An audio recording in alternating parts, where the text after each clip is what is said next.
Don't let anyone convince you that you're not living up to what?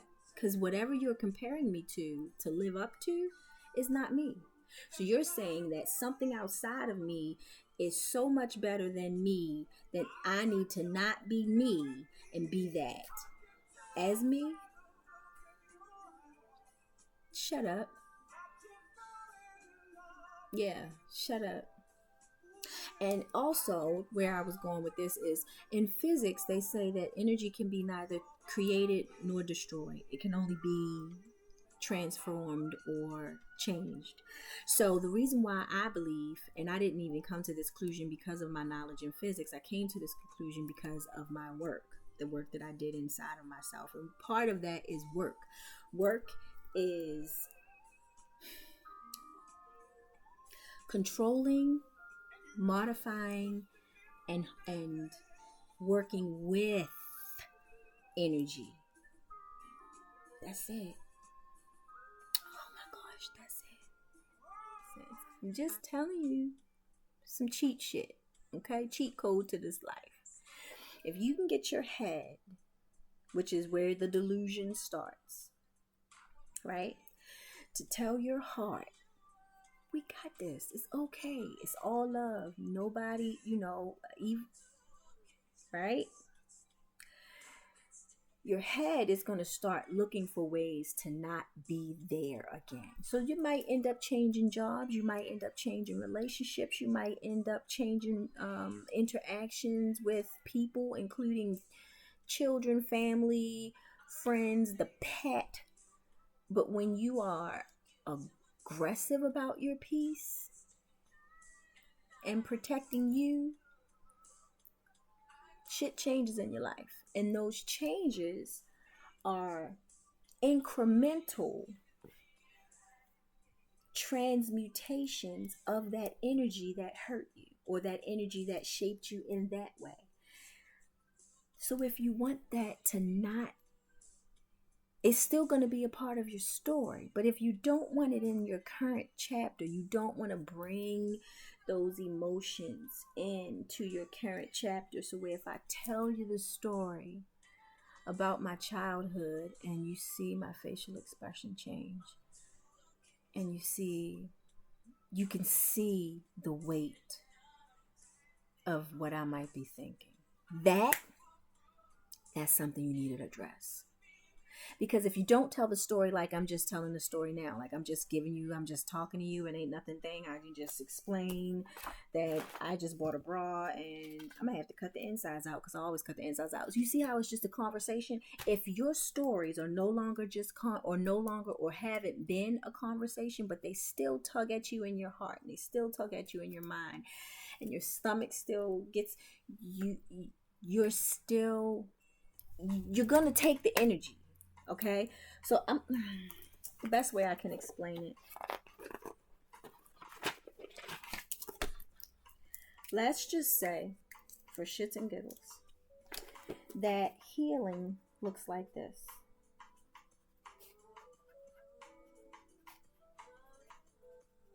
So, healing looks like this is you. Happy you as a baby.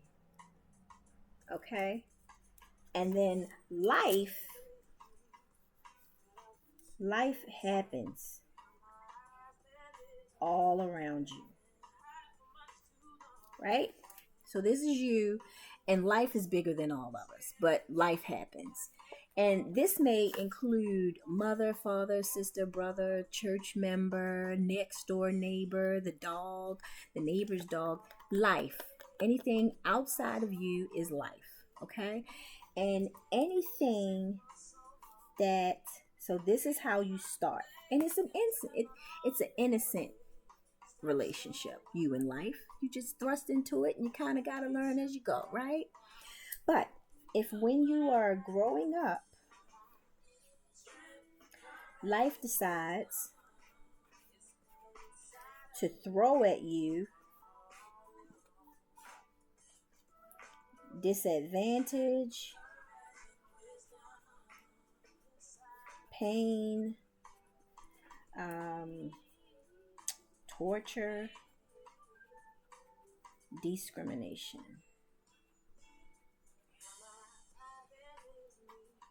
etc. So life is going to throw things at you. It's also going to throw triumph, um, joy, peace, and opportunity. It's going to throw, because life is big. Life is bigger than all of us. And it's going to always throw all of this at all of us, right?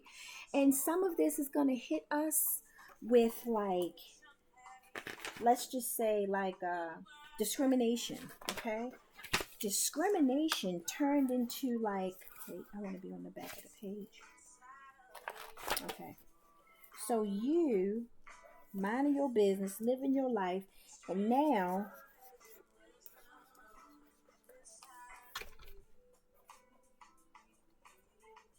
just bear with me. Discrimination. And my spelling, because my mind. All right. So life threw discrimination at you. It actually life threw all of it at you. Some of it mattered. Some of it didn't matter. Some of it you can manage and it didn't really stick into you. But let's just say for our conversation that discrimination is the one that hit you like a bomb. Boom. And instead of you being you now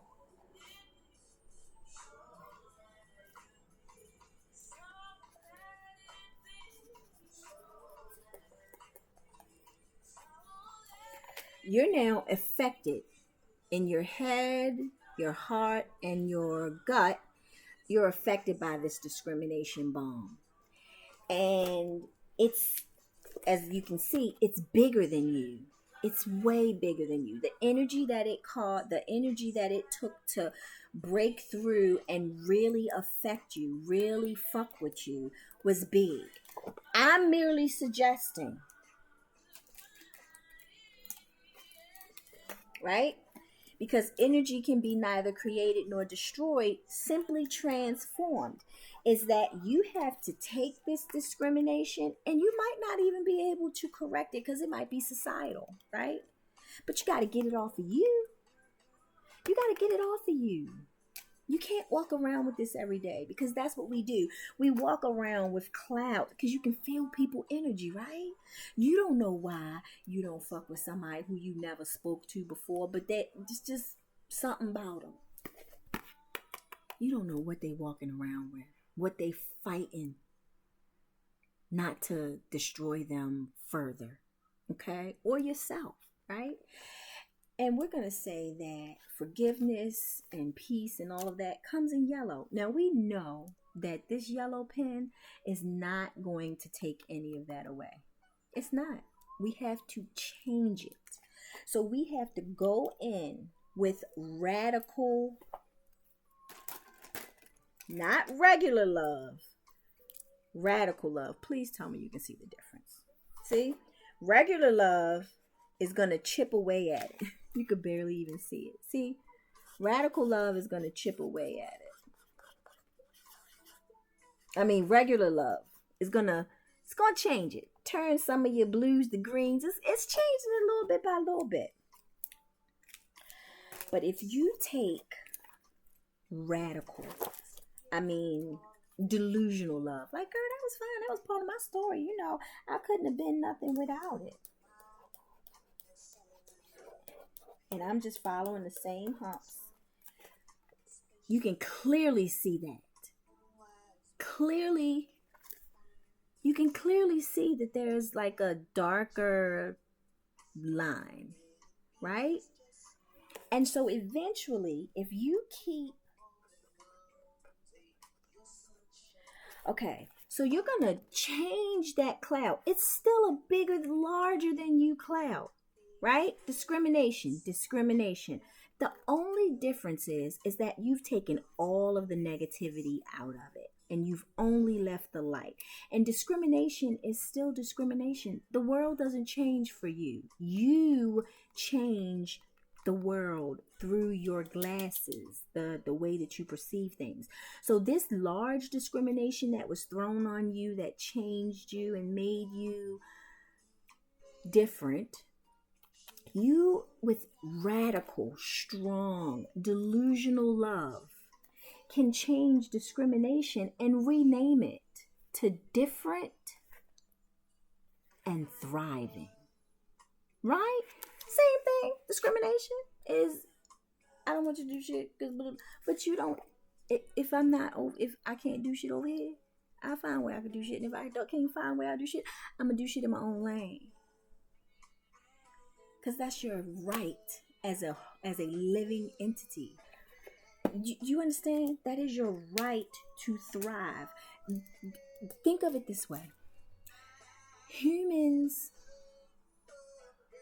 know how important it is for an individual in a species to survive, including ourselves. Now, that doesn't mean that it's not some of us on here we wouldn't like to shoot straight off into the clear blue black of the space, right? Okay, all right, okay. Present company included for some of you, but I digress. Nonetheless, you have to find peace in and forgiveness, and you have to change the energy. You can't get rid of it. You have to change the energy. Everything that you have acquired is now yours, and you have to change the energy of it, and that comes with changing your glasses. So it'll be, I'm gonna put on the glasses. Okay, so these are the glasses this is a metaphor. These are the glasses. The pink is hope and the black is the bullshit I went through in life. Well, I don't know about you, but I see more pink than black. So I can still see when somebody coming at me sideways, or if somebody says some slick shit, or if somebody being a little sneaky, or if somebody trying to hurt me. I can see all of those because I didn't get rid of the shit I've been through. I can't. But it's enough going on that I don't have to focus on them. I know what to look for, but I'm not. But if I... Hold on. Wait.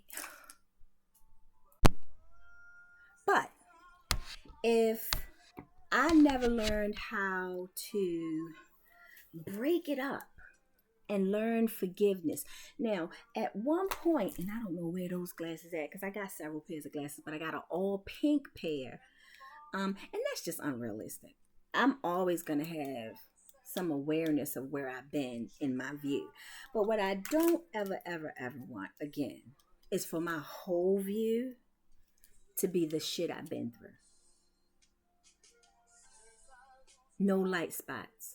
Just all of the shit I had to go through and what I had to endure and what I had to overcome. But did I really overcome it if I'm still wearing the same glasses that I needed to protect me?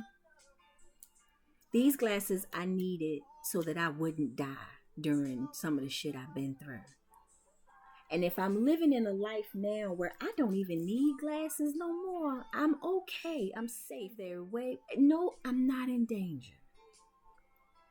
Then I can come and I'm always going to be vigilant because that's me. But I don't have to wear glasses all day. Only when I'm doing certain things. Do you hear me? I don't wear glasses all the time. I have gotten to a place in my life where I no longer have to be on the lookout. Come join me. That doesn't mean I don't keep them close.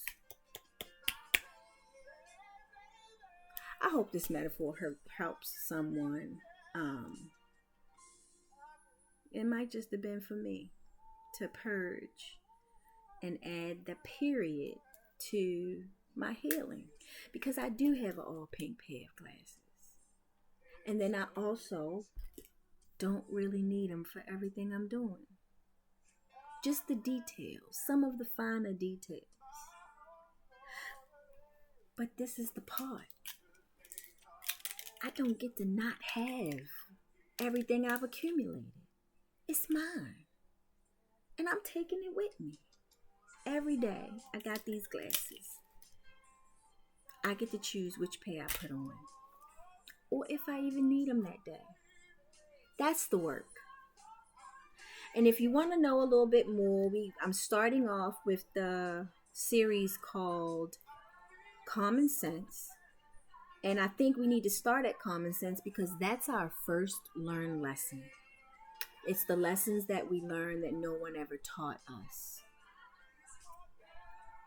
And common sense was not taught, it was acquired. So join me for Common Sense, where we'll unpack and define, and who knows, we just might grow. Until then, you know what I'm going to say, y'all. Keep it chunky.